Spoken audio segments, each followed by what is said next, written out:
Survey చోరాశ్చ లంపటా. ఇంతెందుకు, కలియుగం ఇంకా ముదిరే కొద్దీ ఎక్కడ చూసినా దొంగవాడు తప్ప దొంగ కానివాడు అంటూ ఉండట. ఇంకక్కడ గురువు లేడు, శిష్యుడు లేడు, అంతా దొంగాళ్ళే అవుతారు. కాకపోతే కాస్త ఎక్కువ తక్కువ ఉంటుంది. వృషభాః విప్రవంశాః శూద్రాణాం శవదాహినః శూద్రాన్న భోజన సర్వే సర్వే చ వృషలీరతాః ఏవం కలౌ సంప్రవృత్తే సర్వం మ్లేచ్ఛమయం జగత్. ఇలా కలియుగం గడిచే కొద్దీ మహాపాపాలు పెరిగి మ్లేచ్ఛులే తయారవుతారు. హస్త ప్రమాణే వృక్షేచ. మళ్ళీ చెప్పాడు, చెట్లు హస్త ప్రమాణం, చెయ్యి ఎంత ఉంటుందో మన చెయ్యి అంతంత చెట్లు వస్తాయట. అంగుష్ఠే చైవ మానవే. మనుష్యులు బొటన వేలంత ఉంటారు. లిల్లీ పుట్స్ అనేవరే మనం తయారవుతాం. బొటన వేలంత మానవులు అవుతారు. మనం అంటే మనకి మిమ్మల్ని మాత్రం గ్యారంటీగా మణిద్వీపానికి పట్టుకుపోతాను సుమా.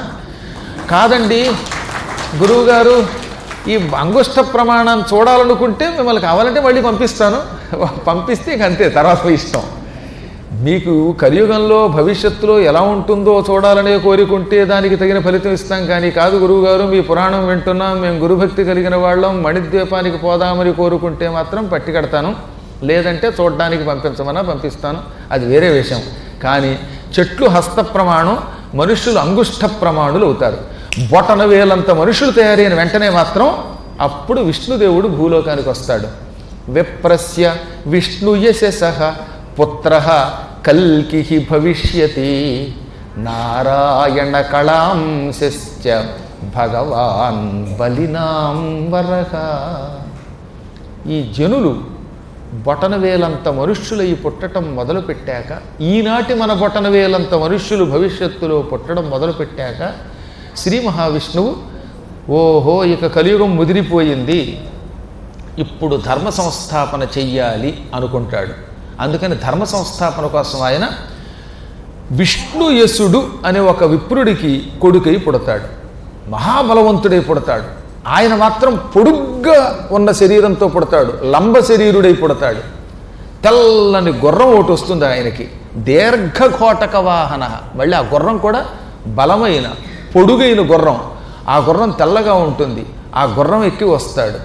దీర్ఘేణ కరవాలి అన మంచి పొడుగైన కత్తి ఒకటి తీసుకుంటాడు. తీసుకుని ఈ భూమండలాన్ని ఆక్రమించుకున్న మ్లేచ్చులందరినీ నరికేయడం మొదలెడతాడు. ఈ బ్రిటిష్ వాళ్ళు ఉండరు, ఈ పచ్చి మ్లేచ్చులు మొత్తం అందరినీ ఏం చేస్తాడట, వరసగా పుచ్చుకుని నరికి పారేస్తాడట. ఎంతకాలంలో? త్రిరాత్రేణ కరిష్యతి. ఓన్లీ 3 nights, 3 రాత్రులలో మొత్తం భూమండలంలో ఉన్న ఈ గోమాంస భక్షకులైన మ్లేచ్చులందరినీ పట్ట పట్ట పట్ట పట్ట నరుక్కుంటూ పోతాడు. 3 రాత్రులలో కల్కి అనే పేరుతో విష్ణుయసునికి పుట్టి గుర్రం ఎక్కి పొడవైన కత్తి, అది కూడా తోక చుక్కలో ఉంటుందిటండి ఆ కత్తి, అటువంటి కత్తితో నరికి పారేస్తాడట. మ్లేచ్ఛ నివహ నిధనే కలయసి కరవాలం ధూమకేతుమివ కిమపి కరాళం కేశవా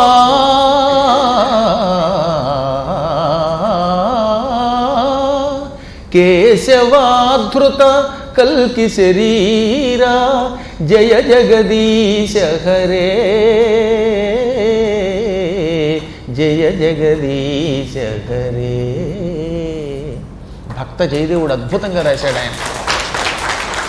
మంచి పొడవైనటువంటి కత్తి ఒకటి తీసుకుని, పదునైన కత్తి తీసుకుని, అది కరాళం అన్నాడు, భయంకరంగా పదునుగా ఉంటుందట. అటువంటి కత్తి తీసుకుని గుర్రం మీదెక్కి ఈ పాపాత్ములందరినీ పట్ట పట్ట పట్ట నరికి దుష్ట శిక్షణ చేసి శిష్టరక్షణ చేస్తాడు. అలా చేయడంతో ఈ లోకంలో ఉన్న పాపాత్ములంతా నశించిపోతారు. అప్పుడేమవుతుంది? వరసగా వర్షం కురవడం మొదలు పెడుతుందట. ఎంతకాలం వర్షం కురుస్తుంది? షడ్రాత్రం, 3 రాత్రుల్లో దుర్మార్గులు చంపుతాడు ఆయన. ఆ దుర్మార్గుల్ని చంపిన తర్వాత వరసగా 6 రాత్రులు ఇంకా వర్షం కురుస్తుందట భూమి మీద. వర్షధారా ప్లుతామహి.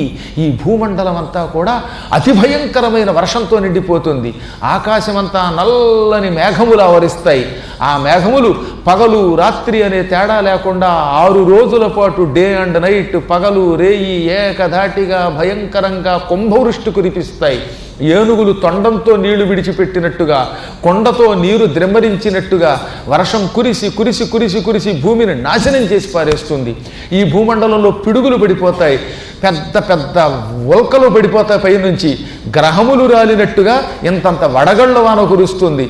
అలాంటి వర్షం భీకరంగా కురిసి మెరుపులు మెరిసిపోతూ ఉంటే ఈ భూమండలంలో కన్ను పొడుచుకున్న కానరాని విచిత్రమైన వాతావరణం ఏర్పడుతుందట. ఘుమఘుమా రావ సంకుల ఘోర జీమూత పటల సంచన్నాభ్రభాగ మొగుతూ చటుల ఝంఝానిలోత్కట సముద్ధూత నానావిధ జంతు సంతాన మొగుతూ చండ దిగ్వేదండ తొండ నిభాఖండ వారిధారా పూర్ణ వసుధ మొగుతూ విద్యోతమానోగ్ర ఖజ్యోత కిరణ జిద్విద్యుజ్జుతిచ్చట విభవ మొగుతూ అడరి జడి గురియంగ నిరుడస్తమెంపభూరి నీరంధ్రని విడాంధకారమేచి సూచికాభేద్యమై వస్తు గోచరంబు కాని ఎట్లుండి వానకురియు అన్నారు. అంటే మేఘములు నల్లని వస్తాయి. ఈ నల్లని మేఘములు పెద్ద శబ్దంతో వస్తాయన్నమాట. ఢామ్ ఢామ్ అనే శబ్దం చేసుకుంటూ ఆకాశాన్ని ఆవరిస్తాయి. ఇవి ఈ మేఘములు ఆవరిస్తూ ఉంటే పక్షులకి మనుష్యులకి భయం కలుగుతుంది. అన్నీ వణికిపోతాయి. ఆ సమయంలో మెరుపులు మెరుస్తాయి, పిడుగులు కురుస్తాయి, శబ్దములు వస్తాయి. ఈ గందరగోళం మధ్యలో వర్షం కురుస్తుంది. ఆ వర్షం ఎలా ఉంటుందిట అంటే ఈ భూమండలాన్ని 8 ఏనుగులు మోస్తున్నాయి. ఆ ఏనుగుల్ని అష్టదిక్కు గజములు, అష్టదిక్కులలో ఉన్న గజములు అంటారు. ఆ ఏనుగులు ఐరావతము, సుప్రతీకము, కుముదము, వామనము, అంజనము, కపిలము, అభ్రమువు మొదలైనటువంటి ఏనుగులు తొండంతో నీళ్లు తీసుకుని పట్మను కొడితే ఎలా ఉంటుంది అంత వేగంగా నీరు ఆకాశం నుంచి కింద కురుస్తుంది. అలా కురవగా కురవగా మొత్తం భూమి అంతా సముద్రం పాలైపోతుంది, జలంలో కలిసిపోతుంది. అప్పుడు ఇంక భూమి ఉండదట. లోకశూన్యా, ఒక్క లోకం ఉండదు. వృక్షశూన్యా, వృక్షములే ఉండవు. గృహశూన్యా భవిష్యతి, ఇంక ఇళ్ళే ఉంటాయి, చెట్లు లేవు, లోకాలు లేవు, ఊళ్ళన్నీ నీళ్లలో కొట్టుకుపోయాయిగా. అందువల్ల ఎక్కడ ఒక కొంప ఉండదు. అలాగ గడిచిన తర్వాత అప్పుడేం చేస్తాడు మళ్ళీ భగవంతుడు? 12 మంది సూర్యులు ఆకాశంలో వచ్చేలా చేస్తాడు. కొంతకాలం పోయాక 12 మంది సూర్యులు ఉదయిస్తారు. వాళ్ళు వచ్చి ఈ నీరు కొంచెం కొంచెం లాగేస్తారు. అప్పుడు మళ్ళీ భూమి కనపడుతుంది. ఇది రావడానికి ఏది ఈ వర్షం కురిసిన తర్వాత మళ్ళీ భూమి యథాతథంగా పైకి రావడానికి 1000 యుగముల కాలం గడుస్తుంది. ఆ 1000 యుగముల కాలం అంటే 1000 × 43,20,000 మానవ సంవత్సరాలు గడిచాక అప్పుడు భూమి క్రమంగా రావడం మొదలు పెడుతుంది. అప్పుడు బ్రహ్మదేవుడు పునఃసృష్టి చేస్తాడు. అప్పుడు వచ్చే యుగం పేరు కృతయుగం. అప్పుడు ఎలా ఉంటారు మానవులు? తపస్సత్వ సమాయుక్త, అందరూ చక్కగా తపస్సు చేసేవాళ్ళు అయి ఉంటారు. సత్వగుణం శాంతగుణం కలిగిన వాళ్ళు అయి ఉంటారు. ధర్మ పూర్ణ భవిష్యతి, మళ్ళీ పూర్తిగా ధర్మం భూమి మీద నెలకొంటుంది. తపస్సులు, ధర్మిష్ఠులు, వేదజ్ఞులు, పతివ్రతలు, గృహంలో ఐకమత్యంతో ఉండేవాళ్ళు, ప్రతాపవంతులు, ధర్మం ప్రకారం వ్యాపారాలు చేసేవాళ్ళు, ధర్మం ప్రకారంగా తమ పనులు చేసేవాళ్ళు, వీళ్ళంతా తయారవుతారు. అప్పుడు ఎలా ఉంటారు మనుష్యులు? దేవీ భక్తి పరాయణా, దేవీ మంత్రరతా సర్వే, దేవీ ధ్యాన పరాయణా. అందరికీ అమ్మవారి మీద భక్తి ఉంటుంది. అందరూ దేవీ మంత్రాన్ని జపం చేస్తారు. అమ్మవారి యొక్క మంత్రాన్ని శ్రద్ధతో జపం చేసి ధ్యానం చేస్తారు. శృతి స్మృతి పురాణజ్ఞా పుమాంసో ఋతుగామిన, అందరూ ధర్మం ప్రకారం కాపరం చేస్తారు. ఎవరిని చూచినా శృతులు అంటే వేదములు, స్మృతులు ఉపనిషత్తులు, పురాణములు, వీటిని పూర్తిగా తెలుసుకుంటారట. ఇప్పుడేదో కొద్దిమంది చదువుకుంటున్నారు పురాణాలు, కానీ కృతయుగంలో అందరూ పౌరాణికులే, అందరూ వేద పండితులే, అందరికీ ఉపనిషత్తులు వచ్చు. ఇది పరమ పవిత్రమైన కాలం ఓ లక్ష్మి. కాబట్టి ఇవన్నీ తెలుసుకొని ఇప్పుడు నేను చెప్పిన ఘట్టాన్ని శ్రద్ధతో విన్నటువంటి వాడు మాత్రం, ఇక్కడ విష్ణుమూర్తి చెప్పిన ఈ మాట వినండి. ఇప్పటిదాకా విష్ణువు లక్ష్మికి ధర్మాచారాలు, విశేషాలు, యుగ ప్రభావాలు చెప్పాడు కదా. ఇవి శ్రద్ధతో విన్నటువంటి వాళ్ళు నరకమును పొందరు అన్నాడు ఆయన. మీరంతా విన్నారనుకుంటున్నాను నేను. ఇలా శ్రద్ధతో విన్నటువంటి మీకు ఎవరికి నరకం పొరపాటున రాదట. మేము వినడం మర్చిపోయి ఫోన్ మాట్లాడుకున్నామంటే ఏం చేస్తాం? ఏది ఏమైనా ఈ ఘట్టం చాలా పవిత్ర ఘట్టం. భగవంతుడు వాసుదేవుడు లక్ష్మికి చెప్పాడు, మళ్ళీ ఆ వాసుదేవుడే నారాయణుడే నారదునికి చెప్పాడు. నారదునికి నారాయణుడు ఏమన్నాడు? నేను లక్ష్మికి చెప్పింది నీకు చెబుతున్నాను అన్నాడు. కాబట్టి ఇది డైరెక్ట్గా భగవంతుడు చెప్పినది. అందుకే ఇది విన్నవాడు పొరపాటును కూడా నరకం చూడడు. ఇక నారదుడు మళ్ళీ, మహాత్మా, ఈ మొత్తం ప్రపంచమంతా ప్రళయంలో మునిగిపోయినప్పుడు భూమి ఏమవుతుంది? అసలు భూమి ఎలా పుట్టింది? ఎప్పుడు పుట్టింది? అది ఎప్పుడు ఉంటుందా అని అడిగాడు ఆయన. అప్పుడు ఆయన చెప్పాడు, నాయనా, భూమి మహావిరాట్ పురుషుడి శరీరం నుంచి పుట్టింది. నన్ను విరాట్ పురుషుడు అంటారు ప్రపంచ ప్రళయకాలంలో. అప్పుడు ప్రపంచమంతా నేనే నిండి ఉంటాను. అప్పుడు సర్వవ్యాపకుణ్ణి. అందుకే నాకు విష్ణువు అని పేరు. విష్ణువు అనే శబ్దమునకు అంతటా వ్యాపించి ఉండువాడు. ఇక్కడ ఉన్నాడు, అక్కడ ఉన్నాడు, అక్కడ లేడు, ఇక్కడే ఉన్నాడు అనే భేదము లేకుండా ప్రతి ప్రాణిలో అణువణువున నిండి ఉంటాడు, వ్యాపించి ఉంటాడు. కనుక ఆ భగవంతుడిని ఏమన్నారన్నమాట? విష్ణువు అన్నారు. విష్ణువు అనే శబ్దమునకు వ్యాపకశీలత్వాత్ విష్ణువు, వ్యాపించి ఉండువాడు. అటువంటి భగవంతుడు ఒకప్పుడు పాలసముద్రంలో పడుకున్నాడు. అప్పటికది పాలసముద్రం కాదు, ఒకానొక స్థలం. అప్పుడు ఆయన శరీరం నుంచి ముందు నీరు పుట్టింది. ఈ ప్రపంచంలో మొట్టమొదట పుట్టింది నీరు. అపయేవ ససర్జాదౌ అని వేదం కూడా చెబుతున్నది. వేదములో ఒక మంత్రం ఉంది. అందులో ఏమనుంది? భగవంతుడు ముందుగా నీటిని సృష్టించను. అదే మాట ఇక్కడ దేవీ భాగవతంలో చెప్పాడు. మహావిరాట్ శరీరస్య జలస్థస్య చిరం స్ఫుటం. భగవంతుడి యొక్క శరీరము నుండి ముందు నీరు పుట్టింది. కొంతకాలం పోయాక ఈ నీటిలోంచి ఒక గొప్ప వస్తువు తయారయ్యింది. అలా తయారయ్యి ఎంతోమంది ప్రాణులకు అది నిలయమయ్యింది. అందుకే దానికి వసుధ అన్నారు. ఈ భూమి ఎలా పుట్టింది? భగవంతుడి శరీరంలో రోమకోపాలు ఉంటాయి. రోమకోపములు అంటే వెంట్రుకలు ఉండేటటువంటి కన్నములు. వీటిల్లోంచి చెమట బయటకు వస్తుంది. ఈ చెమట వచ్చే వాటిని రోమకోపాలు అంటారు. సన్నని రంధ్రములు అందరికీ ఉంటాయి. ఇవి లేకపోతే లోపలున్న నీరు చెమట రూపంలో బయటికి రాదు. అది లేకపోతే మనిషి చచ్చిపోతాడు ఉబ్బిపోయి. ఈ రోమకోపాలన్నిటిల్లోంచి ఒక శక్తి బయటకు వచ్చి అదొక ముద్దగా మారి గుండ్రంగా అయ్యిందిట. అదే భూమి అని పిలువబడింది. ఇలా భగవంతుని యొక్క రోమకోపాల నుంచి వచ్చిన శక్తి భూమి రూపం ధరించింది. ఈ భూమి మొదట్లో కొంతవరకే క్లుప్తంగా చిన్నదిగా ఉండేది. ఆ తర్వాత ఏం జరిగింది? విష్ణువు యొక్క చెవిలోంచి ఇద్దరు రాక్షసులు పుట్టారు, మధువు కైటభుడు. ఆ కథ మనం ప్రారంభంలో చెప్పుకున్నాం. ఆ మధుకైటభుల్ని భగవంతుడు చంపగానే వాళ్ళ మేధస్సు, మెదడులో ఉన్నటువంటి నెత్తురు, మాంసము, గుజ్జు ఈ భూమిలో కలిసిపోయి భూమి పెద్ద వస్తువు అయ్యింది. అప్పటి నుంచి దానికి ఏమని పేరు వచ్చింది? తతో బభూవ మేధశ్చ మేదినీతి చ విఖ్యాత. మధుకైటభుల తలలో ఉన్న మాంసం గుజ్జు భూమికి శరీరాన్ని పెంచింది. భూమిలో కలిసిపోయి పెద్ద భూమి తయారయ్యింది. అందుకే భూమికి మేదిని, మేధస్సుతో తయారయ్యినది అని అర్థం అన్నట్టు. వత్తకూడదు. మేధ అంటే మెదడులో ఉన్న మాంసం గుజ్జు. ఆ గుజ్జుతో తయారవటం వల్ల భూమికి మేదిని అని పేరు వచ్చింది.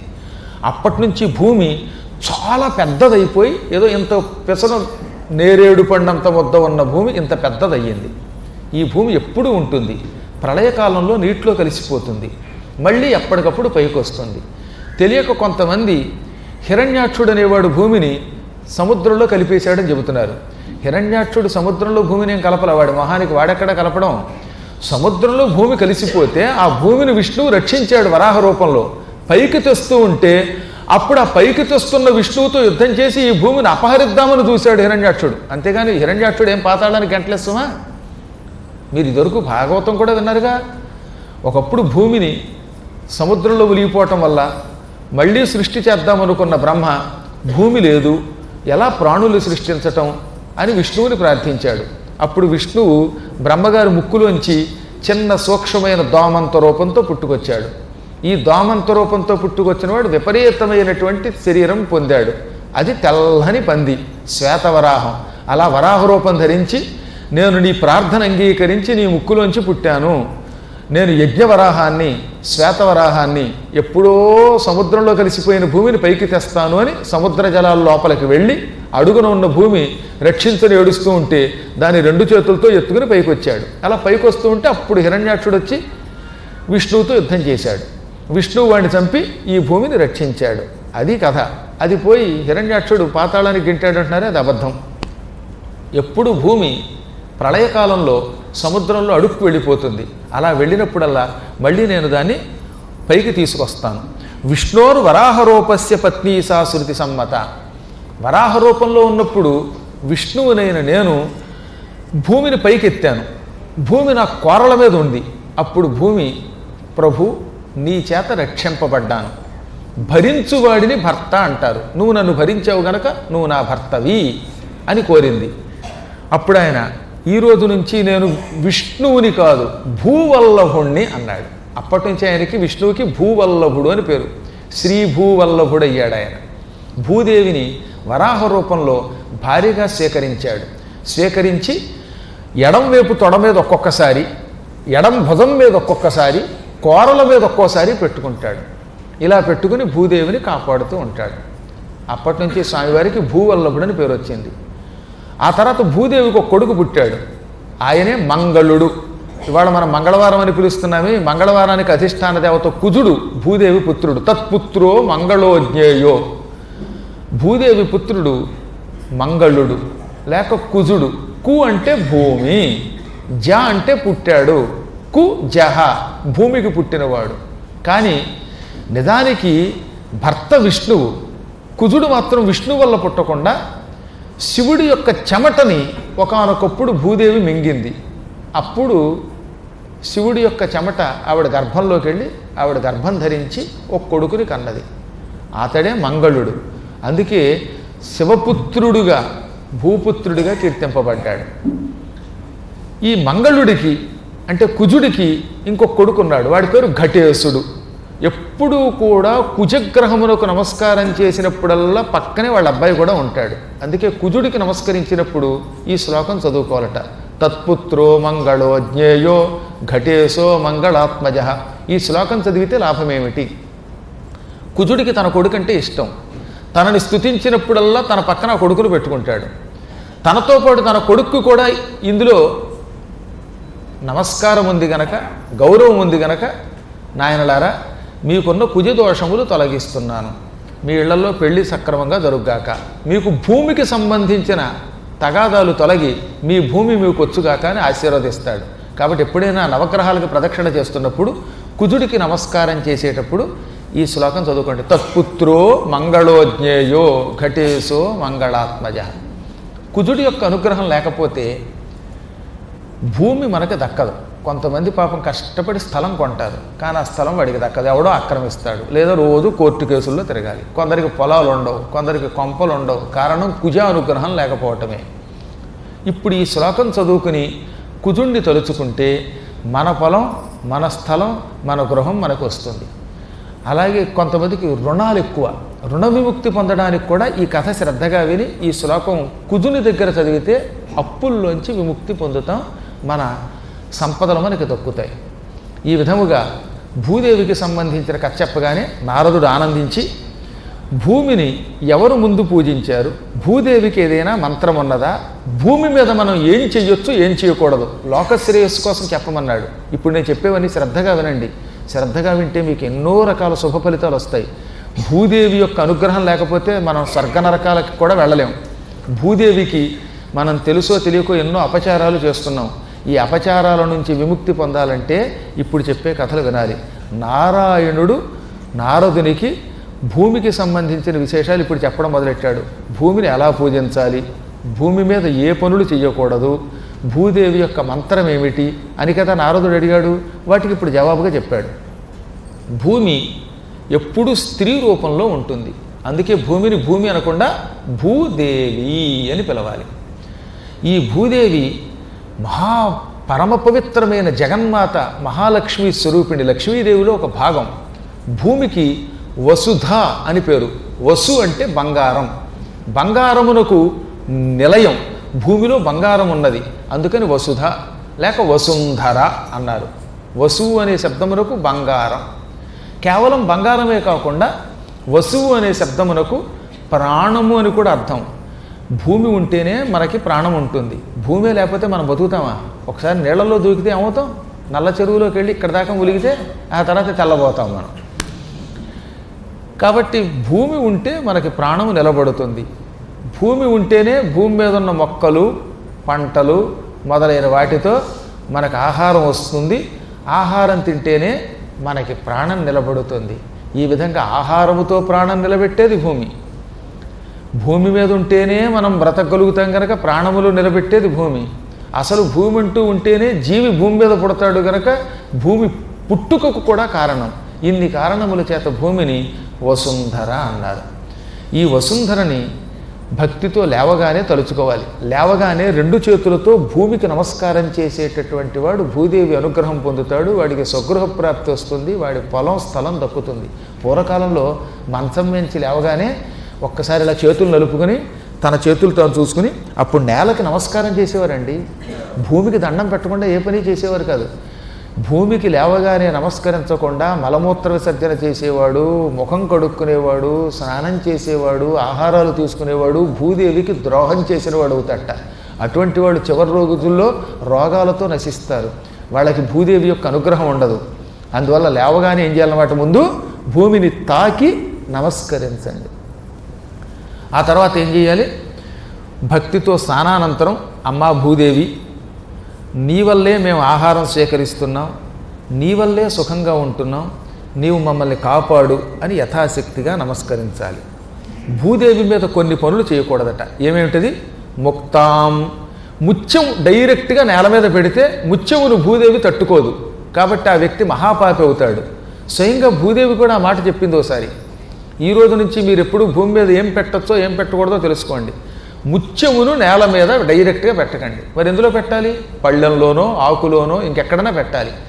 సరాసరి ముత్యమును నేల మీద పెట్టరాదు. సుక్తిం అంటే ముత్యపు చెప్ప కూడా నేల మీద పెట్టకూడదు. హరేరచ్చాం, విష్ణువు యొక్క విగ్రహమును నేల మీద పెట్టకూడదు. భగవంతుడి విగ్రహం మీకు ఎవరైనా ఇచ్చారు, లేక మీరు కొనుక్కున్నారు, దాన్ని పళ్ళెంలో పెట్టాలి, లేక ఆకులో పెట్టాలి. నేల మీద మాత్రం పెట్టకూడదు. శివలింగం, శివలింగం నేల మీద పెట్టకూడదు. శివాం, పార్వతీదేవి విగ్రహాన్ని, అమ్మవారు ఏ దుర్గాదేవో సింహవాహనం మీద మీ ఇంట్లోకి వచ్చింది అదృష్టవశాత్తు విగ్రహ రూపంలో, అది నేల మీద పెట్టకూడదు, పళ్ళెంలోనే పెట్టాలి. శంఖం, శంఖమును నేల మీద పెడితే వాడు నపుంసకుడు అవుతాడు. ఆ ఇంట్లో వాళ్ళంతా నీచులు పుడతారు. చాలామంది ఇళ్లలో పిల్లలు పుట్టకపోవడానికి, నపుంసకులు రావడానికి గల కారణం శంఖం నేల మీద పెట్టడమే. కాబట్టి ఎట్టి పరిస్థితుల్లో శంఖం నేల మీద పెట్టకూడదు. ప్రదీపం, దీపం కూడా అంతే. ఇళ్లల్లో దీపపు కుందిని డైరెక్ట్గా నేల మీద పెట్టి దీపారాధన చేస్తున్నారే, అది పరమదోషం.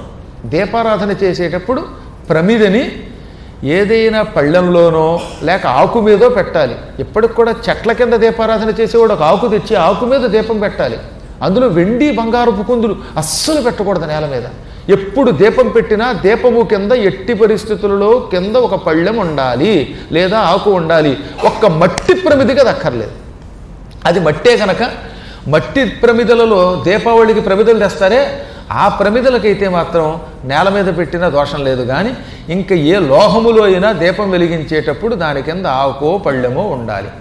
యంత్రంచ, శ్రీచక్రం వంటి యంత్రములు నేల మీద పెట్టకూడదు. మాణిక్యం హేరకం తథా, మాణిక్యాన్ని, హేరకం అంటే వజ్రం, వజ్రాన్ని కూడా నేల మీద పెట్టకూడదు. యజ్ఞసోత్రంచ, యజ్ఞోపవేతాన్ని, జంధ్యమును నేల మీద పెట్టకూడదు. నేల మీద జంధ్యం పెట్టి దాన్ని తీసి మెడలో వేసుకుంటే మహాపాపం. అసలు నేల మీద పొరపాటు కూడా యజ్ఞోపవేతం పెట్టకూడదు. అత్యావశ్యక స్థితిలో నేల మీద పెట్టాల్సి వస్తే నేల మీద కాస్త భస్మం, విభూతి వేసి అప్పుడు దాని మీద పెట్టాలట. ఏ విభూతి లేకుండా నేల మీద యజ్ఞోపవేతం పెడితే కాలసూత్రం అనే నరకానికి పోతాడు. ఆ నరకంలో మెడకి తాడేసి ఉరివేసినట్టుగా పీడిస్తారు యమకింకరులు. పుష్పంచ, పువ్వులు తమంత తాము నేల మీద పడితే తప్పులేదు, కానీ నువ్వు మాత్రం ఇంట్లోకి తెచ్చి పువ్వులు నేల మీద పెట్టకూడదు. దేవతల పటం మీద పెట్టు, పువ్వులు వేసేటప్పుడు కింద ఆకో ఏదో లేకుండా డైరెక్ట్గా నేల మీద పెట్టకూడదు. అందుకే దేవతల శిరస్సు మీద పెట్టాలి. శిరస్సు మీద పెట్టాక అది తనంత తాను నేల మీద పెడితే దోషం కాదు. నువ్వు మాత్రం నేల మీద పువ్వులు పెట్టకూడదు. కొంతమంది చెట్ల దగ్గరికి వెళ్ళి పువ్వులు కోసి ఆ పువ్వులు నేల మీద పెట్టి ఆ తర్వాత వేరే పనులు పెడతారు. అది మహాపాపం అన్నారు. పుస్తకం, పుస్తకములు నేల మీద పెట్టరాదు. ఎక్కువ మంది చేసే పెద్ద పొరపాటుది. పారాయణ చేసేటప్పుడు డామ్మని నేల మీద పెట్టేస్తాడు పుస్తకం. పుస్తకం నేల మీద పెడితే రాబోయే జన్మల్లో మోగవాడై పుడతాడు. వాళ్ళ ఇళ్లలో పిల్లలకు కూడా చదువు లేకుండా ముద్దగా మాట్లాడేవాడు తయారవుతారు. కొంతమంది చూశారు, వాడు ఏం మాట్లాడుతున్నాడో అర్థం కాదు, ముద్దపప్పు అంటారు. మహానుభావులు అలాంటి వాళ్ళు చాలామంది ఉన్నారు. ఆ ముద్దపప్పులు ఎందుకు పుడతారంటే పుస్తకాన్ని వాళ్ళ ఇంట్లో వాడో ఎప్పుడో నేల మీద పెట్టాడనమాట. తులసీదళం కూడా నేల మీద పెట్టకూడదు. జపమాలాం పుష్పమాలాం కర్పూరంచ సువర్ణకం గోరోచనం చందనంచ సాలగ్రామజలం తథా ఏతాన్ ఓఢుమశక్తాహం క్లిష్టాచ భగవన్ శృణు. ఒకప్పుడు భూదేవి జపమాల, పూలమాల, కర్పూరం, సువర్ణం, గోరోచనం, గంధం, సాలగ్రామ జలం ఇవి నేను భరించలేను, వీటిని నేల మీద పెట్టకుండా నువ్వు కట్టడి చెయ్యి, అలా పెట్టిన వాళ్ళు భ్రష్టులైపోతారని నరకానికి పోతారని చెప్పు అని కోరగా భగవంతుడు అలా శాసించాడు. అప్పటి నుంచి వీటిని నేల మీద పెట్టకుండా పళ్ళెంలోనో ఆకుల్లోనో పెట్టడం మొదలుపెట్టారు. ఇవి ఎప్పుడూ కింద పెట్టకూడదు. ఒకవేళ పెడితే ఏమిటి చెప్పాడు భగవంతుడు. ఇప్పుడు ఇవి నేల మీద పెట్టిన వాళ్ళు కాలసూత్రం అనే నరకంలో 100 దివ్య సంవత్సరములు ఉంటారు. కాబట్టి ఇవి పెట్టకూడదు. ఒకవేళ తెలియక ఇంతకాలం పెట్టేశారు. మీలో ఎవరైనా ఇందాక పువ్వులు నేల మీద పెట్టారు, బంగారం పెట్టారు, వజ్రం పెట్టారు, లేదా ముత్యం పెట్టారు, ఇవన్నీ పెట్టారు. ఇప్పుడు తీరా మీరు చెప్పాక మాకు గుండె అంతా బేజారెత్తిందండి బాబు, గుండె దడదడగా ఉంది, పురాణం వినకపోయినా గొడవ లేకపోను అని భయపడక్కర్లే. అమ్మవారికి ఒక మంత్రమును స్వయముగా విష్ణుమూర్తి ఇచ్చాడు. భూదేవి మంత్రాన్ని విష్ణువు సృష్టించి రచించి ఇచ్చాడు. ఈ మంత్రములు శ్రద్ధగా చదువుకున్నవాడు ఇలాంటి ఎన్ని పాపములు చేసినా ఈ పాపము నుంచి ఆ క్షణమే విముక్తి పొందుతాడు. దానికి వసుధా మంత్రం, భూదేవి మంత్రం అని పేరు. ఈ మంత్రం మొట్టమొదట వరాహస్వామి రూపంలో విష్ణువు తయారు చేసి తాను ఈ మంత్ర జపం చేసి లోకానికి ఇచ్చేట. ఆదౌచ పృథివీదేవి వరాహేణచ పూజిత. మొట్టమొదట భూలోకంలో వసుధా మంత్రము సృష్టించి స్వయముగా విష్ణుమూర్తి భూదేవిని పూజించాడు. ఎక్కడో తెలుసా? పుష్కరం దగ్గర, పుష్కరిణి దగ్గర, స్వామి పుష్కరిణి దగ్గర 7 కొండల మీద మొట్టమొదట ఈ మంత్రము సృష్టించి తన భార్య భూదేవిని తానే పూజించాడు విష్ణువు. అందుకని మీరు కూడా ఇంటికి వెళ్ళాక భార్యలను పూజిస్తే పుణ్యం. అలా పూజిస్తే ఆవిడ బడితి పూజ చేయకుండా ఉంటుంది కూడాను. దానివల్ల ఎన్ని లాభాలండి. చాలామందికి తెలియట్లేదు కానీ బడితి పూజని తప్పించుకోవాలంటే భార్యను పూజించాలన్నారు. అంటే పాపం మంచివాళ్ళు చాలామంది ఇక్కడ ఉన్నవాళ్ళు అయితే పరమపతివ్రతలు, ఉత్తమ స్త్రీలు. వీళ్ళని ఏదన్నా అంటే ఆ పక్క ఆయన కడుబావు. కాబట్టి ఎప్పుడూ భార్యని పూజించడం ఎలాగో మనం వరాహస్వామి దగ్గర నేర్చుకోవాలి. ఇప్పుడు ధ్యానము మంత్రము అన్నీ నేను చెబుతున్నాను విను. వరాహ రూపంలో భూదేవి యొక్క పూజని నేను సృష్టించి ఇచ్చాను, అది చెబుతున్నాను విను అన్నాడు ఆయన. మీరు కూడా చెప్పండి. ఓం శ్రీ మహాగణాధిపతయే నమః. శ్రీ గురుభ్యో నమః. ఓం హ్రీం శ్రీం క్లీం వసుధాయై స్వాహ. ఇది మంత్రమట. ఓం హ్రీం శ్రీం క్లీం వసుధాయై స్వాహ. మంత్రేణ విష్ణునా పూజితా పురా. ఈ మంత్రముతో ఒకప్పుడు భూదేవిని విష్ణువు పూజించాడు. ఈ మంత్రాన్ని ఆయన లక్షల జపం చేశాడు. ఈ మంత్రం రోజు ఉదయం పూట యథాశక్తిగా జపం చేసిన వాడు భూకటాక్షం పొందుతాడు. భూమికి చేసిన అపచారాలన్నీ తొలగిపోతాయి. అమ్మవారు రత్న గర్భ గనక మనకి రత్నాలు, ఆభరణాలు మొదలైనవన్నీ ఇచ్చి అనుగ్రహిస్తుంది. అమ్మ భూదేవి అవ్యాజ కరుణామూర్తి. ఆ అమ్మవారి యొక్క మహామంత్రం ఓం హ్రీం శ్రీం క్లీం వసుధాయై స్వాహ. స్వాహాకారం ఎల్లవేళలా చదవకూడదు కనుక దాని బదులు నమః కూడా చేసుకోమని పర్యాయపదంగా చెప్పారు. ఇప్పుడు చెప్పబోయేది భూదేవి ధ్యానం. అంటే ఏమిటి? మంత్రం చేసేవాళ్ళు ఇప్పుడు చెప్పే ధ్యాన శ్లోకాలు కూడా చేసుకుంటే ఇంకా మంచిది. అందరూ ధ్యాన శ్లోకాలు చేసుకోలేకపోతే ఉత్తి మంత్రం చేసుకున్నా పర్వాలా. అయినా ధ్యానము ఆపై మంత్ర జపము మంచిది. అందుకే నారాయణుడు నేను భూమిని ధ్యానించాను, ఆ శ్లోకాలు వినని చెప్పాడు ఆయన. జయే జయే జలాధారే జలశీలే జలప్రదే యజ్ఞసూకరజాయే త్వం జయందేహి జయావహే మంగళే మంగళాధారే మాంగళ్యే మంగళప్రదే మంగళార్థం మంగళేశే మంగళం దేహి మే భవే. సర్వాధారే చ సర్వజ్ఞే సర్వశక్తి సమన్వితే సర్వకామప్రదే దేవి సర్వేష్టం దేహి మే భవే పుణ్యస్వరూపే పుణ్యానాం బీజరూపే సనాతనీ పుణ్యాశ్రయే పుణ్యవతామాలయే పుణ్యదే భవే సర్వసస్యాలయే సర్వసస్యాఢ్యే సర్వసస్యదే సర్వసస్యహరే కాలే సర్వసస్యాత్మికే భవే భూమే భూమిపసర్వస్వే భూమిపాలపరాయణే భూమిపానాం సుఖకరే భూమిం దేహి చ భూమిదే. ఇలా మొత్తం 6 శ్లోకములతో శ్రీ మహావిష్ణువు అమ్మని ధ్యానించాడు. ఈ 6 విష్ణువు చేత రచింపబడిన భూశ్లోకాలు. అమ్మా, నీవు జయస్వరూపిణివి, నిన్ను తలుచుకుంటే జయం తప్ప అపజయం ఉండదు. నువ్వు నీటికి ఆధారం, నీరు ఎక్కడుంటే అక్కడ నువ్వు ఉంటావు. జలము మాకిచ్చి మా దాహం తీరుస్తావు, జలము ద్వారా పంటలు పండేలా చేస్తావు. శ్వేతవరాహ రూపం యజ్ఞవరాహ రూపము ధరించిన విష్ణువు యొక్క భార్యవు నువ్వు. అటువంటి నీకు నమస్కారం, మాకు జయము నిమ్ము. నువ్వు మంగళస్వరూపిణివి, మంగళములకు నిలయము, మాంగళ్య సుఖం ఇస్తావు, మంగళములను సకల శుభాలను ఇస్తావు, అసలు మంగళములు ఇవ్వడానికే పుట్టావు. అటువంటి నీకు నమస్కారం. అన్నిటికీ ఆధారం, అన్నీ నీలోనే ఉన్నాయి. ఈ పుస్తకాలు, వృక్షాలు, నీరు, అగ్ని ఇవన్నీ నువ్వుంటే ఉంటాయి.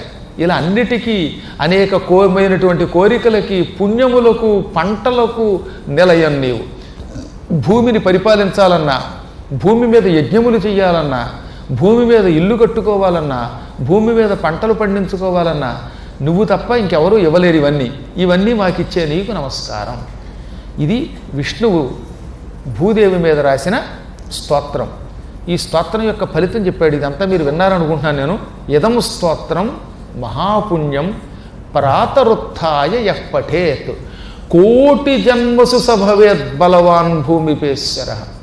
ఈ స్తోత్రం రోజు ప్రొద్దుట పూట చేస్తే, ప్రొద్దున్న లేచి స్నానం చేసిన వెంటనే ఈ స్తోత్రం చేసినటువంటి వాడు కోటి జన్మలు భూకటాక్షం పొందుతాడు.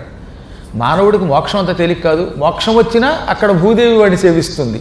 భూమి మీద పుడితే పుట్టినప్పుడల్లా వాడు అనేక రకాల భూములు పొందుతాడు, ప్రభుత్వంలో చేరుతాడు, ప్రభు అవుతాడు, సుఖం పొందుతాడు, సకల పాపాలు తొలగిపోతాయి. ఒక్కోసారి భూదానం చేయకుండా ఉన్నవాడికి పాపం వస్తుందని శాస్త్రం. అలాంటి పాపాలు తొలగిపోతాయి. తెలుసో తెలియకో ఎవడి భూమి అయినా ఒక గజం ఆక్రమించుకుంటే అది మహాపాపం కదా. ఇలా భూమిని ఆక్రమించుకున్న పాపం ఈ స్తోత్రం వల్ల తొలగిపోతుందని మళ్ళీ ఆక్రమించుకోమని కష్టమా. ఇది ఐసరి మధ్య బాగానే ఉందనుకుని పక్కవాడి స్థలం ఆక్రమించుకుని చేయమని కాదు. అక్కడ తెలుసో తెలియకో ఆక్రమించుకుంటే ఆ పాపం పోవడానికి చెయ్యాలి. ఇది కొన్నిసార్లు చెప్పాలంటే అదే భయం. గురువుగారు చెప్పారండి, పక్కవాడి స్థలము కబ్జా చేసిన ఈ స్తోత్రము చేస్తే పాపం పోతుందిట అని. గురువుగారి స్థలం లాక్కోమని కాదు అక్కడ. ఇది వరకు తెలియక ఇలాంటి పనులు చేస్తే ఆ పాపము దీనివల్ల పోతుంది. ఇతరుల ఇళ్లల్లో ఉన్న నూతిలో నీళ్లు వాళ్ళకి చెప్పకుండా తవ్వుకు పట్టుకుపోతే అది కూడా పాపం అన్నాడండి. అన్యకూపే జనం అన్నాడు. మన ఇంట్లో నుయ్యి లేదు, పక్కవాడి ఇంట్లో నుయ్యి ఉంది, మనకి నీళ్లు అవసరమయ్యాయి, వాడికి చెప్పకుండా ఆ నీళ్లు తోడుకు తెచ్చుకుంటే అది కూడా పాపమట. ఇలా ఇతరుల యొక్క నూతిలో నీళ్లు కానీ, ట్యాప్ వాటర్ కానీ, ఈ మధ్యన అదేదో సంప ఏదో పెడుతున్నారే అందులో నీళ్లు కానీ కొట్టేస్తే ఆ పాపం పోవడానికి ఈ స్తోత్రం చేయమన్నారు. దీన్ని బట్టి పక్కవాడి నీళ్లు కూడా ఎత్తుకుపోకూడదు. తెలియక ఎత్తుకుపోయిన గురువుగారి లేక అన్యుల యొక్క జలములు అపహరించిన పాపం పోవడానికి ఈ స్తోత్రం చేయమన్నారు. తర్వాత అంబువాచీ భూకరణ పాపాత్ సముచ్యతే ధ్రువం. కొన్ని దినాలలో భూమిని తవ్వకూడదు, అంబువాచీ దినములు అంటారు. ఆ రోజుల్లో అంటే ఉదాహరణకి పాల్గొన మాసంలో భూమిని తవ్వకూడదని ఉంది. మళ్ళీ రేపు రాబోయే ఆశ్వయుజ మాస కాలంలో భూమిని తవ్వకూడదు. అటువంటి కాలంలో కొన్ని రోజుల్లో భూమిని తవ్వితే మహాపాపమట. అప్పుడు మొక్కలు వేయకూడదు, భూమిని తవ్వకూడదు. ఆషాఢం శ్రావణ మాసాల్లో భూమిని తవ్వి మొక్కలు వేయటం పుణ్యం. కానీ ఫాల్గుణ మాసం ఒకటి, ఆశ్వయుజ మాసం ఒకటి, వాటిల్లో కూడా కొన్ని తిథుల్లో భూమిని తవ్వరాదు. అలా తవ్వటం వల్ల వచ్చే పాపం ఈ స్తోత్రం చేస్తే పోతుంది. భూమి మీద రేతస్సుని విడిచిపెట్టడం మహాపాపం. ఇలా భూమి మీద తన యొక్క రేతస్సును విడిచిపెట్టిన వాడు ఇది చదివితే ఆ పాపం నుంచి విముక్తి పొందుతాడు. నేల మీద దీపం పెట్టకూడదని చెప్పాం కదా, దీపాది స్థాపనాత్, భూమి మీద నేల మీద దీపములు పెట్టడం వల్ల వచ్చే పాపం ఇది చదివితే పోతుంది. ఎంతెందుకు, అశ్వమేధ శతం పుణ్యం లభతే నాత్ర సంశయ. 100 అశ్వమేధయాగములు చేసిన ఫలితం ఈ స్తోత్రం ఉదయం పూట పారాయణ చేసిన వారికి వస్తుంది. మహాపాపముల నుంచి విముక్తి పొందుతాడు. 1,00,000 స్తోత్రములు చదవడం వల్ల వచ్చే పుణ్యం ఈ ఒక్క స్తోత్రం వల్ల వస్తుందటండి. స్వయంగా చెప్పాడు. స్వయముగా చెప్పింది ఎవరు? విష్ణువు. శ్రీ మహావిష్ణువు అంతటి వాడు స్వయముగా ఏమని చెప్పినాడు? 1,00,000 స్తోత్రములు భూలోకంలో చదవడం వల్ల వచ్చే ఫలితం ఈ ఒక్క స్తోత్రం వల్ల వస్తుంది. అనేక స్తోత్రాలు ఉన్నాయిగా, విష్ణు సహస్రనామం అని, ఆ సహస్రనామం అని, అష్టోత్తర శతనామాలని, ఇంకేవో స్తోత్రాలు ఉన్నాయి. ఇలాంటి స్తోత్రములు 1,00,000 జపం చేయటం వల్ల, పారాయణ చేయటం వల్ల వచ్చే ఫలితం భూస్తోత్రం 6 శ్లోకములు, విష్ణువు చేత రచింపబడిన స్తోత్ర శ్లోకములు ఉదయం పూట స్నానానంతరం పారాయణం చేస్తే వస్తాయి. సర్వ కళ్యాణములు పొందుతాడు. ఈ భూమి మీద తెలిసి కాని తెలియక కానీ వితస్తి మాత్రం భూమించ. వితస్తి అంటే ఒక జానెడు, జానెడంత నేల అయినా దానం చేసిన వాడు మహాపుణ్యాత్ముడు అవుతాడట. భూదేవి అనుగ్రహం పొందడానికి ఏం చేయాలో చెప్పడం మొదలెట్టారు. ఏదో ఇప్పుడు గుంటూరు సంపత్ నగర్లో 1000 గజాలు దానం చేయాలంటే కొంచెం కష్టం కదా. హైదరాబాదులో 1000 గజాలు వాడి దేవుడరు గట్టిగా 2 గజాల స్థలం కొని దానం చేయాలంటే కష్టం. అందుకని ఏం చెప్పాడు, కనీసం ఒక జానెడు నేల అయినా భూమిని దానం చేస్తే అటువంటి వాడు భూదేవి అనుగ్రహం పొందుతాడు, వాడికి పునర్జన్మ ఉండదు. భూమిని పంటతో ఉన్నప్పుడు దానం చేస్తే, అంటే ఒక ఆయన ఓ పొలం కొనుక్కొని ఆ పొలంలో పంట వేశాడు, పంట చేతికి రాబోతోంది. అలా పంట చేతికి వచ్చే ముందు ఈ పంట పొలాన్ని ఎవరికైనా దానం చేస్తే ఇంకా వాడు శాశ్వతంగా విష్ణు లోకంలో ఉంటాటండి. భూమి రేణు ప్రమాణాబ్దమంతే విష్ణు పదే స్థితి అన్నారు. అంటే అర్థం ఏంటో తెలుసా, 1 ఎకరం పొలం ఇంకా పంట వచ్చే ముందు ఎవడో పుణ్యాత్ముడు పద్మాకర్ గారు మీకు ఇచ్చేసాను అన్నాడు. అంటే అంత పుణ్యాత్ముడు ఉంటాను. ఇప్పుడు ఈ పొలంలో ఎన్ని మట్టి రేణువులు ఉన్నాయో ఎవరన్నా లెక్కెట్టగలరా? భూమి అంటే మాటల, భూమిలో ఎన్నో మట్టి కణాలు ఉంటాయి, డస్ట్ పార్టికల్స్, ధూళి కణాలు. ఆ ఎకరం పొలంలో ఎన్ని ధూళి కణములు ఉన్నాయో అన్నేళ్ళు వైకుంఠంలో ఉంటాయట. రామరామ దాన్ని ఎవడన్నా లెక్కెట్టగలడా? అందుకనే పూర్వం భూదానం చేసేవారు. గ్రామం భూమించ ధాన్యంచ బ్రాహ్మణాయ దదాతి యః సర్వపాపాద్వినిర్ముక్తౌ చోభౌ దేవీ పురస్థితౌ. గ్రామం, భూమి, ధాన్యం ఒక పండితుడికి దానం చేస్తే సకల పాప విముక్తుడై శాశ్వతంగా అమ్మవారి సన్నిధానంలో ఉంటాడు. కలియుగంలో ఎక్కువ చేయకపోయినా వితస్తి అంటే జానుడు చేసినా చాలన్నాడు. అందుకే ఏమండి, కాశీలో ఒక జానుడు నేల ఎంత ఉంటుందో అంత ధనం మీ చేతిలో పెడుతున్నాను, కాశీలో భూదానార్థం మీకు ఇంత ఇస్తున్నాను అని చెప్పి ఆ మాత్రం ధనాన్ని ఇచ్చి చేతిలో నీళ్లు పోస్తే, ధార పోస్తే అటువంటి వాడు భూదానం చేసిన పుణ్యం పొందుతాట. అటువంటి పుణ్యాత్ముడు సప్రయాతి వైకుంఠే మిత్రగోత్ర సమన్విత. ఇది ఎంత గొప్ప మాటో తెలుసా? ఒక జానెడంత నేల కాశీ వంటి క్షేత్రంలో దానం చేశాడు అనుకుందాం. జానెడు నేల అమ్మరు కదా, అందుకని ఒక జానెడు నేల ఖరీదంతో అంత ధనాన్ని ఒక పండితుడి చేతిలో పెట్టాడు. అటువంటి వాడు తానొక్కడే కదట, మిత్రులు తన గోత్రంలో వాళ్లతో కలిసి వైకుంఠానికి ఎడతాట. 7వ శ్లోకంలో దేవీ భాగవతంలో 9వ స్కంధంలో 10వ అధ్యాయంలో చెప్పారు. సచ అతడు ప్రయాతి సుఖంగా వెడతాడు. ఎక్కడికి? వైకుంఠే, వైకుంఠమునకు వెడతాడు. ఎవరితో? మిత్ర గోత్ర సమన్విత. తన మిత్రులతో, తన గోత్రంలో పుట్టిన వాళ్ళతో కలిసి వెడతాట. ఈ గోత్రంలో ఉన్నవాళ్ళు అంటే కొంతమంది ఇష్టం ఉంటుంది అతనికి. మా గోత్రంలో పుట్టినవాడు అంటే నాకు ఫలానా వాడంటే ఇష్టం అండి, ఫలానా పుల్లారావు గారు, ఎల్లారావు గారు కూడా నాతో పాటు వైకుంఠానికి రావాలనుకుంటే వాళ్ళు కూడా వీడితో కలిసి వైకుంఠానికి వెళ్ళిపోతారట. తెలిసి కానీ తెలియక కానీ తానిచ్చినా ఇతరులు ఇచ్చినా ఇచ్చింది వెనక్కి తీసుకుంటే వాడు మాత్రం కాలసూత్ర నరకంలో కడతాడు. కొంతమంది దానం చేసి వెనక్కి లాక్కుంటారు, ఇదో దరిద్రం. ఒకసారి అవతలవాడి చేతిలో పెట్టాక వాడిని అడగకుండా తీసుకోకూడదు, అతడు తనంతా తాను ఇస్తేనే స్వీకరించాలి. ఇచ్చి వెనక్కి తీసుకునే పాపాత్ముడు కాలసూత్రం అనే నరకంలో సూర్యచంద్రులు ఉన్నంత వరకు ఉంటారు. ఇంకెక్కడ ఒకటి చెప్పాడు, భూమికి చాలా ఇష్టమైనది జలదానం అట. భూదేవికి నీళ్లు దానం చేసేవాడంటే ఇష్టం.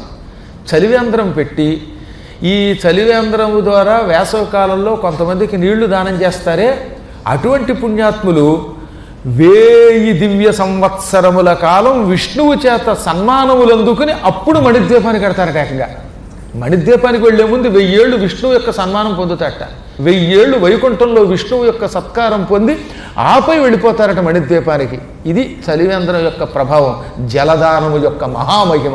అందుకే పూర్వకాలంలో ఎక్కడెక్కడ జలదానాలు చేసేవారు, చలివేంద్రాలు పెట్టేవారు, మంచి మంచి మజ్జిగ ఇప్పించేవారు. కొంతమంది మజ్జిగే కాదు, ఏకంగా మేగడ పెరుగు కూడా ఇచ్చేవారు. నా చిన్నప్పుడు మేగడ పెరుగురు కూడా వేసవకాలంలో దానం చేసిన పుణ్యాత్ములు చూశాను. లోగడ మేగడను ఉండేదిలేండి, ఇప్పుడు మేగడ ఎక్కడ ఏడిసింది. కానీ కనీసం ఏదో బటర్ మిల్కో ఏదో ఒకటి అక్కడ ఇవ్వడం చాలా పుణ్యం. ఇంకా ఆవులకు గడ్డి పెట్టేటటువంటి వాడు, గడ్డి పెట్టమంటే ఆవుల దగ్గర ఉన్న గడ్డి పెట్టుకెళ్ళి దానికి పెడితే కాదు పుణ్యం. ప్రతివాడు వచ్చాడు ఆ పక్కన గడ్డి తీసుకొని దాని నోట్లో పెట్టేసి గోదానం చేశానండి అన్నాం. నీ ఇంటి దగ్గర నుంచి డబ్బు పట్టుకొచ్చి గోవులకు ఇస్తే అది గోవులకు తిండి పెట్టడం అంటే. అంతేగాని నా అరటిపండు పట్టుకొచ్చి నా చేతిలో పెడితే అది అరటిపండు నాకు పెట్టినట్టు అవుతుందా? కాబట్టి మన సొమ్ముని ఆవులకి పెడితే అటువంటి వాడు మహాపుణ్యం పొంది కృష్ణుడి యొక్క అనుగ్రహం పొందుతాడు, గోలోకానికి పోతాడు. ఇది భూదేవికి ఇష్టం కనుక. ఇంకా తెలిసి కానీ తెలియక కానీ పుష్కరిణిలో స్నానం చేసేటప్పుడు, స్వామి పుష్కరిణిలో కానీ పుష్కరాలలో నదులలో కానీ స్నానం చేసేటప్పుడు మలమూత్ర విసర్జన చేయటం, చీమిడి వేయటం ఇలాంటి మహాపాపములు చేయకూడదు. అటువంటి వాడికి పిండం పెట్టినా ఆ పిండం వాడికి వెళ్ళదట. మరి ఇప్పుడు వాడు తెలుసో తెలియకో మలమూత్ర విసర్జన చేశాడు నదులలో లేక పుష్కరుణులలో లేక పుష్కరాలలో, దానికి పాప ప్రాయశ్చిత్తం ఏమిటి అంటే అటువంటి వాడు యథాశక్తిగా భూదానం చేసుకుంటే ఆ పాపం నుంచి విముక్తి పొందుతాడు. తనకి తోచినంత శక్తి ఉన్నంత ధనము భూమి నిమిత్తం ఒక పండితునికి దానం చేస్తే అటువంటి వాడు ఈ భూమి మీద తాను చేసిన ఈ భయంకర ఆచరణల వల్ల వచ్చే పాపం నుంచి విముక్తి పొందుతాడు. పిండం నేల మీద పెట్టకూడదట, తెలుసు కదండి మీకు. పిండం పిత్రే భూమి భర్తుర్న ప్రదాయచమానవ. పిండములు నేల మీద పెట్టకూడదు. అందుకే తద్దినం పెట్టేటప్పుడు దర్భలు పరుస్తారు, గుర్తుందా మీకు? దర్భలు వేసి దర్భల మీద వరసగా ఒక్కొక్క పిండం పెట్టిస్తారు. దర్భలు లేకుండా డైరెక్ట్గా పిండం నేల మీద పెడితే వాడు శ్రాద్ధం కరోతి యో మూఢ నరకం యాతి నిశ్చితం. ఆ మూర్ఖుడు శాశ్వత నరకం పొందుతాడు. దానికి ప్రాయశ్చిత్తం ఏమిటి? భూదేవికి నువ్వులంటే చాలా ఇష్టం. భూమికి నమస్కరించి నల్లని నువ్వులు శనివారం నాడు అది పుచ్చుకునే ఆయనకి దక్షిణతో పాటు దానం చేస్తే ఈ పాపం నుంచి విముక్తి పొందుతాడు. భూమి మీద దీపం పెడితే 7 జన్మలు గుడ్డివాడే పుడతాడట.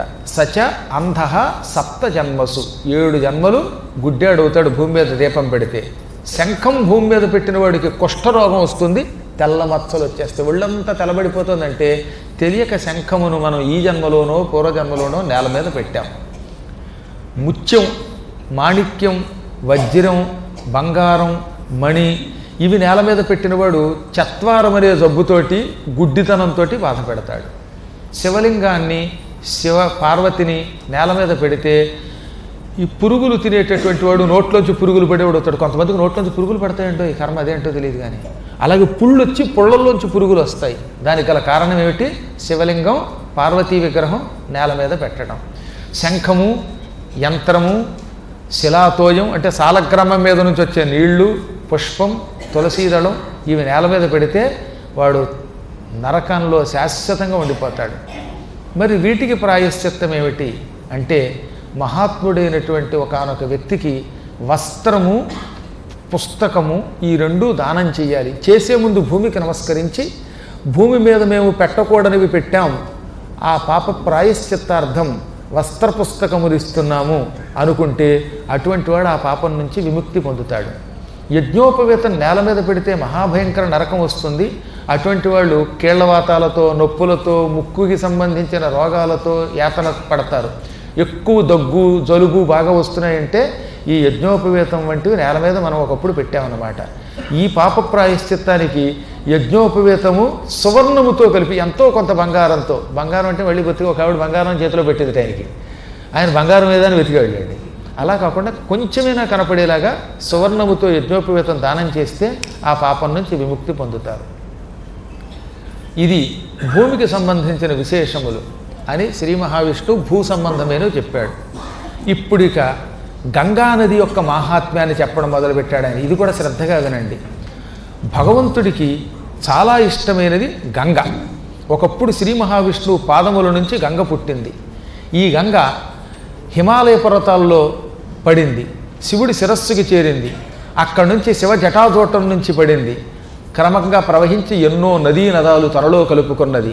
ఈ గంగ విష్ణు పాదాల నుండి పుట్టిన పవిత్ర స్త్రీమూర్తి. ఈ నదిలో తెలిసి కాని తెలియక కాని స్నానం చేస్తే సకల పుణ్యాలు కలుగుతాయి. సంకల్పం లేకుండా స్నానం చేస్తే పెద్ద ఫలితం ఉండదని చెప్పాను కదా మీకు.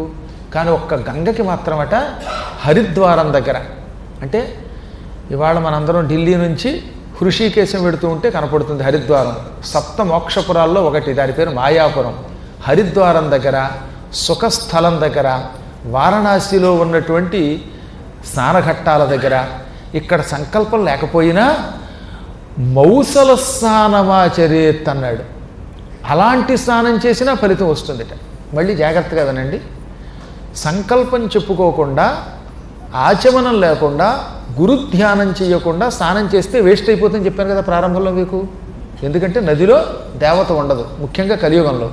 కానీ కొన్ని స్థలాలు ఉన్నాయి. ఒకటి హరిద్వార్, రెండవది సుఖస్థల్, శుకుడు పరీక్షిత్తుకి భాగవతం చెప్పిన స్థలం. మూడవది కాశీలో గంగానది దగ్గర ఉన్న స్నాన ఘట్టాలు. సంస్కృతంలో ఘట్టం, హిందీలో ఘాట్ అంటున్నాం. ఈ ఘట్టాలు, వీటిల్లో ఎక్కడైనా సంకల్పం లేకుండా స్నానం చేసినా ఫలితం వస్తుంది. మౌసల స్నానం అంటే ఏమిటో తెలుసా? ఓ రోకలి పట్టుకొచ్చి దాన్ని నీటిలో ఉంచాం, రోకలికి స్నాన ఫలితం వస్తుందా? ఎందుకంటే అది రోకలిని అలా ముంచి పైకి తీస్తే రోకలికి స్నానం చేస్తున్నానని ఊహ ఉండదు, దానికి గంగా స్నాన ఫలితం ఉండదు. రోకలి పట్టుకెళ్ళి నీటిలో ముంచితే ఎలాంటిదో సంకల్పం చెప్పుకోకుండా చేసే స్నానం అటువంటిదట. అందువల్లే సంకల్పం లేని స్నానాన్ని ఒరే రోకలి పట్టుకెళ్ళి నీళ్లలో ఉంచడం లాంటిదిరా అన్నారు.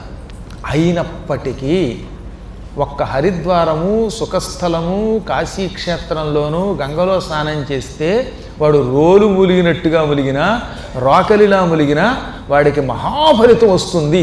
కారణం విష్ణుమూర్తి ఆ స్థలములకు, అక్కడున్న గంగకి అంత శక్తి ఇచ్చాడు. కాబట్టి వీలున్నప్పుడు అక్కడ స్నానం చేస్తే గంగా అనుగ్రహం, నారాయణ అనుగ్రహం, రెండు అనుగ్రహాలు పొందుతారట.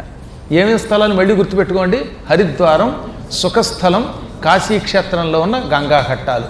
ఇంకక్కడ మాత్రం స్నానం చేసిన వాడు ఎలా చేసినా, కాకి ములిగినట్టు ములిగినా, ఏ సంకల్పం లేకుండా ములిగినా, ఏదన్నా తింటూ తాగుతూ ములిగినా సరే వాడికి పుణ్యం వచ్చేస్తుంది. కావాలని చేయకండి, తెలియక అలా చేసినా ఆ ఫలితం వస్తుందని చెబుతున్నాను. మళ్ళీ తాగుతూ తింటూ చేసినా ఫలితం వస్తుందన్నారు కదా అని డ్రింకులు తాగుతూ ఇంకేవో తాగుతూ ములగమని కదా అక్కడ అంతరార్థం. ఆ స్థలములకు అంత శక్తి ఉన్నది. ఇక ఇప్పుడు శ్రీమన్నారాయణుడంతటి వాడు నారదునికి చెప్పిన ఒక అపూర్వమైన చరిత్ర. ఇక్కడి నుంచి తులసి గురించి చెబుతాడు. మహాలక్ష్మి యొక్క మంత్రం ఒకటి వస్తుంది. మహాలక్ష్మి మంత్రం స్వయంగా విష్ణు ఉపదేశం చేశాడు. అది బహుశా రేపే వస్తుందన్నమాట. అలాంటి మంత్రములు ఈ వేదిక మీద మేము చెబుతున్నప్పుడు విని మీరు జపం చేసుకోగలిగితే ఆ జగన్మాత కటాక్షం పొందుతారు. ఇవాళ భూదేవి మంత్రం వచ్చిందా, నిన్న సరస్వతి మంత్రం వచ్చిందా, రేపు మహాలక్ష్మి మంత్రం వస్తుంది. ఇలాంటి మంత్రములు వేదిక మీద పురాణం చెబుతున్నప్పుడు కనుక మేము ఇస్తే అది ఉపదేశం అవుతుందట. అప్పుడు పొంది చేసిన వాడు అఖండ ఫలితం పొందుతాడు.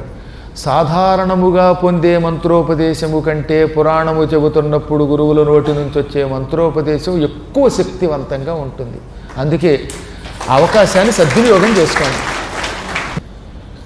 ఒకప్పుడు భగవంతుణ్ణి స్వయముగా నారదుడు అడిగాడు, ఎప్పుడూ నువ్వు తులసి అని ఇష్టపడతావు, తులసిని నీకు సమర్పిస్తే ఆనందం పొందుతావు, తులసీ జలం తీర్థంగా ఇస్తే నీవు ఆనందిస్తావు.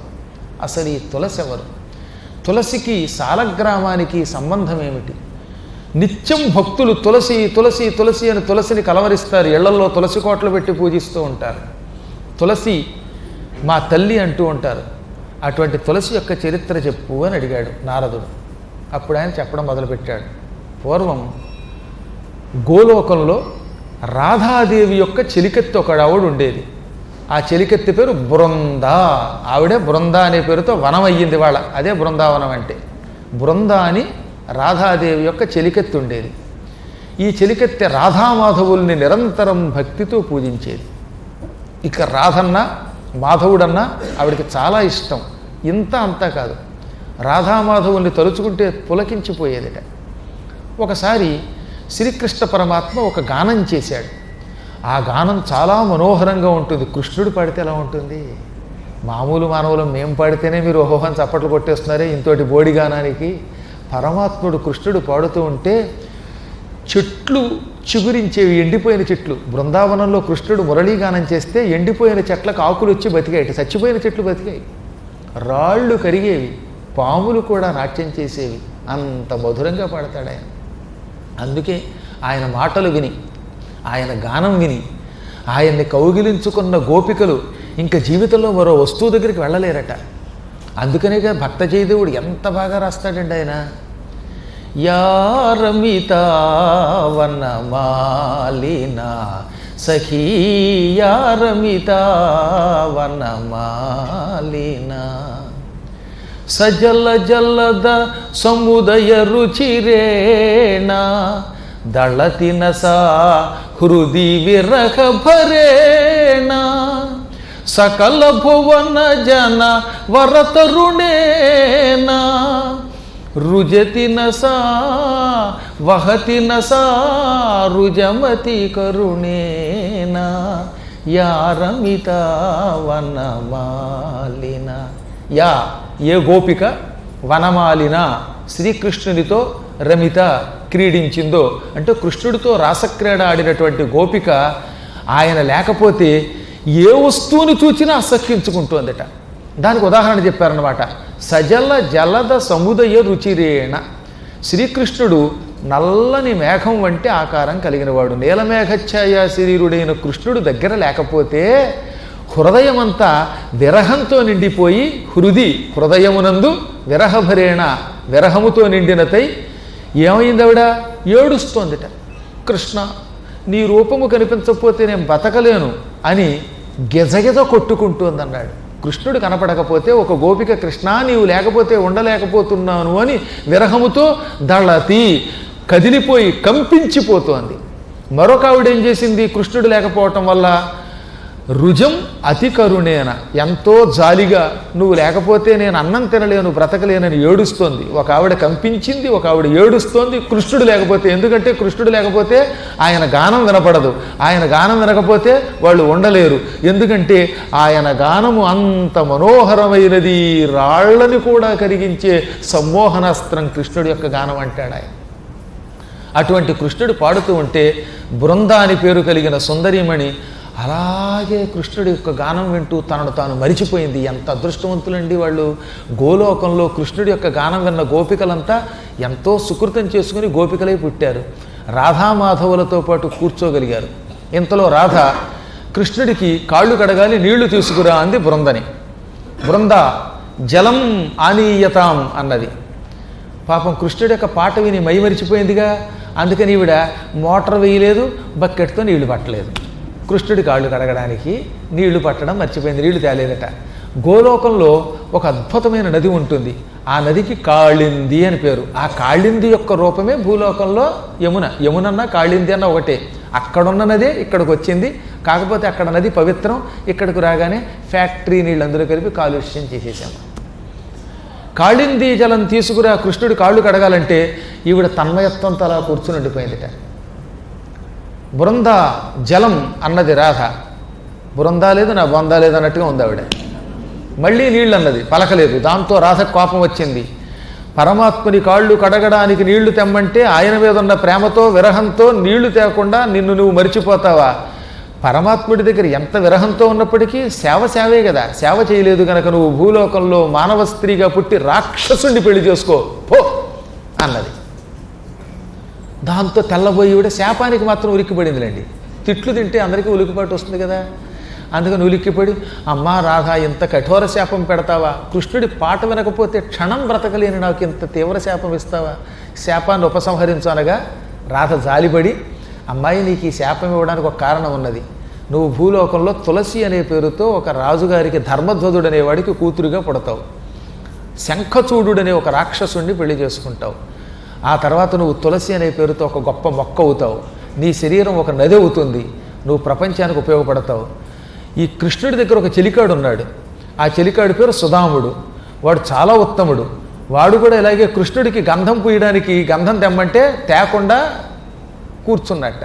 శ్రీకృష్ణ పరమాత్మకి గంధం అంటే చాలా ఇష్టం. ఆయన చందనం అంటే ఇష్టపెడతాడు. అందుకే చందన చర్చిత నీల కళేవర అన్నారు. ఆయన నల్లని కళేబరం శరీరం కలిగిన వాడు.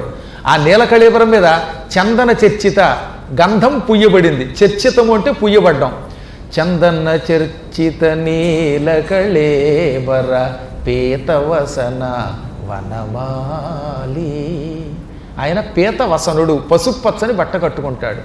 వనమాలి, మెడలో వనమాల వేసుకుంటాడు. ఆయన నల్లని కళేబరం కలిగినవాడు. ఆ నల్లని శరీరానికి చందనం పూయబడుతుంది. ఆ చందనం తెమ్మన్నదట సుధాముణ్ణి. వాడు తేకుండా కృష్ణుడి మీద ఉన్న ప్రేమతో అలా ఉండిపోయాడు. అందుకని ఒకప్పుడు రాధ రాక్షసుడి వై పుట్టు అని చెప్పించింది.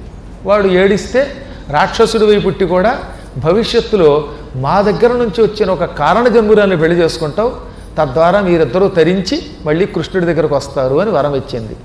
ఆ సుధాముడు భూలోకంలో శంఖచూడుడని ఒక రాక్షసుడిగా పుడతాడు. నువ్వేమో తులసి అనే పేరుతో ధర్మధ్వజ మహారాజు గారికి కూతురిగా పుట్టు. మీరు దంపతులు అవుతారు. మీ వల్ల శుభాలు కలుగుతాయి. తిరిగి మీరు గోలోకానికి వస్తారు. నువ్వు నాలో కలిసిపోతావు, సుధాముడు వెళ్ళి కృష్ణుడిలో కలిసిపోతాడని రాధ వరం ఇచ్చింది. ఆ వరం పొందినటువంటి వాళ్లలో తులసి భూలోకంలో ధర్మధ్వజ మహారాజు గారి కూతురిగా పుట్టింది. అదే కాలంలో శంఖచూడు అనేటటువంటి వాడు జలంధరుడు అనేవాడికి కొడుగ్గా పుట్టాడు. ఈ శంఖచూడ జలంధరుల యొక్క వృత్తాంతం, తులసీదేవిని ఆయన పెళ్లి చేసుకున్న కథ, ఇవన్నీ మళ్ళీ రేపు చెప్పుకుంటాం. రేపు దాంతోపాటు మహాలక్ష్మి మంత్రోపదేశం కూడా ఉంటుంది రేపు సాయంకాలం యథాప్రకారంగా. అంతవరకు స్వస్తి ప్రజాభ్య పరిపాలయంతాం న్యాయ్యేన మార్గేణ మహీం మహిషాః గోబ్రాహ్మణేభ్యः శుభమస్తు నిత్యం. లోకాః సమస్తాః సుఖినో భవంతు.